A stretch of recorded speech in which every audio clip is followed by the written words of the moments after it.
Hi all, Bob Linde from the School of Herbal Studies. I'm a registered herbalist with the American Herbalist Guild and an acupuncture physician. I want to talk a little bit about a unique offshoot of herbal medicine that I don't think we talk about enough. And although I've talked about the importance of diet and lifestyle for our overall health and dealing with certain issues, and we talk about the energetics of food, we talk about the tastes and flavors, how we need more sour and bitter flavors in our diet. But so often when we talk about things that are just herbs, that we use these for a very specific action, we usually look at them, we talk about tinctures, we talk about infusions, teas. People are used to buying them in capsules and popping pills all day long.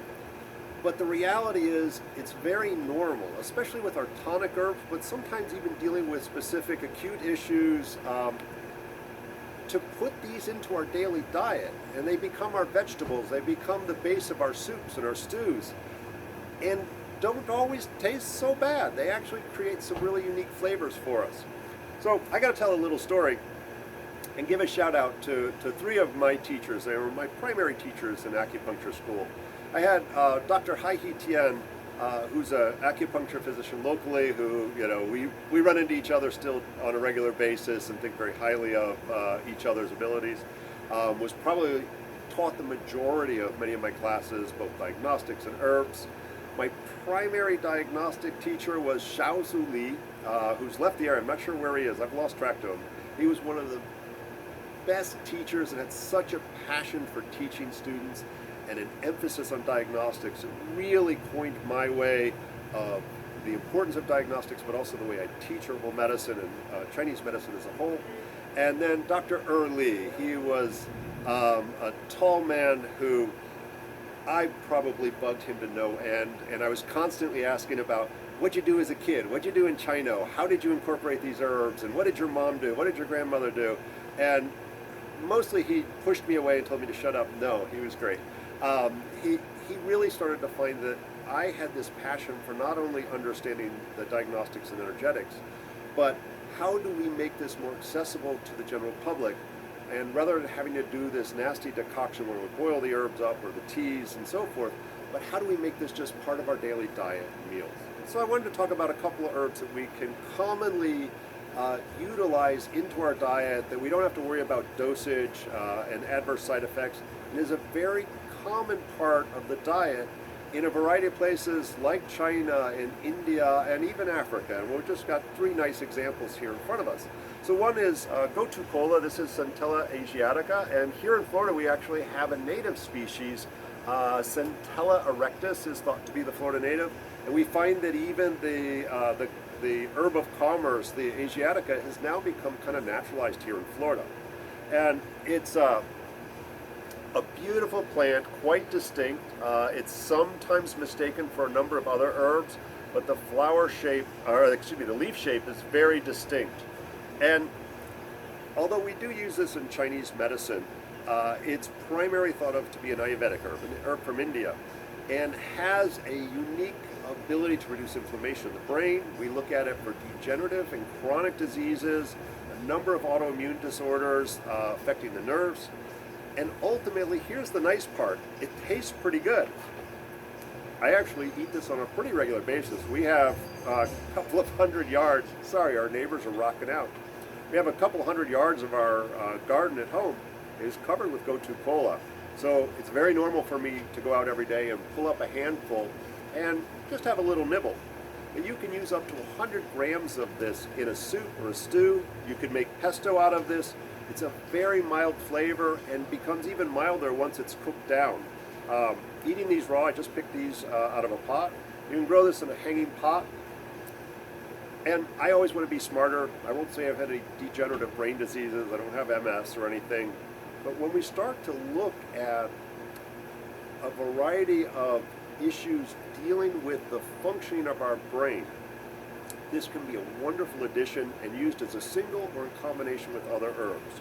It's a companion plant, the du yao, if you will. It's frequently combined with bacopa, slightly different actions, but both very specific for the brain. Bacopa doesn't taste quite so good, so we might have to do that in another fashion. But Gotu Kola, for all of us, I'm not getting any younger. trying to make sure my memory stays as sharp and as my brain is uninflamed as possible, I make this a part of my regular diet as both a pesto, a tea, and a salad green, and so forth, that this is an easy one for all of us. So this one is another one that can be incorporated into your diet.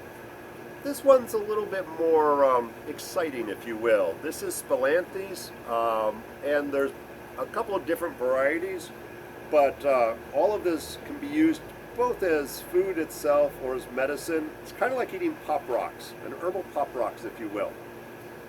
And for those of you who are familiar with Spilanthes, you're like, you must be crazy trying to put this into food. But in Africa, this is a common addition to both salads as well as into a variety of different soups and stews.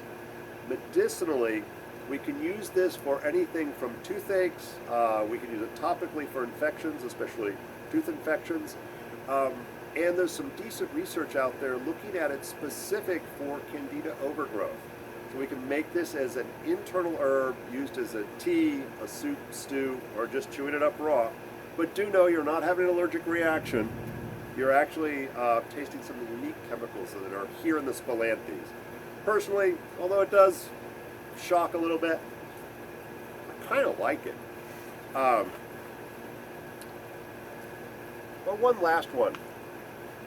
This one is a Chinese herb that's in our Medica. So if you're a Chinese herbalist and you're learning through Chen and Chen or Bensky, you'll find an herb in there called Xing Shao. It's a cooling herb used for a variety of different issues that involve heat in the body. And you'll find this sold on the market by its common name, fish mint, and the Chinese name translates somewhat like fishy smelling herb. And you got to give it a good rub.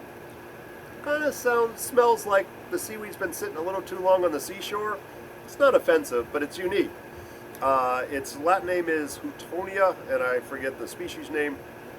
But the Houtonia, where a lot of people might add seaweed or some kind of fish seasoning to add a deeper, richer note to their soups and stews, this can be added instead, especially for those people who are vegetarian and don't want to add any fish in, but to get some of that thicker, more intense flavor. But when we're looking at needing to clear some heat out of the body, this is a wonderful addition. It can be, for the more bold, a stir fry. Think any kind of a green that's cooked up and added to create that expanded flavor palette, or as just a little hint to be put into a soups and stews. Especially at the end, you'll bring out a stronger scent. If you cook it a little bit longer, then you'll have less of that intense seafood flavor. And this is just a few of the other examples. Very classically, we'll add things like dong guai in with chicken to nourish the blood, recover from long illnesses. Things like astragalus, huang qi can be added in, and so many of our other herbs to nourish the qi, the blood, to reduce fevers, and to provide a variety of long-term and short-term benefits. So don't limit yourself by how we incorporate herbs and do good medicine with them. Remember, they can be incorporated into your daily routine, your diet, your vegetables, soups, stews, salads, and so much more. So, till our next video, this is Bob from the Tradition School of Herbal Studies. We hope you subscribe so you can catch all our videos that we're producing now, coming out with on a regular basis, and eat your herbs.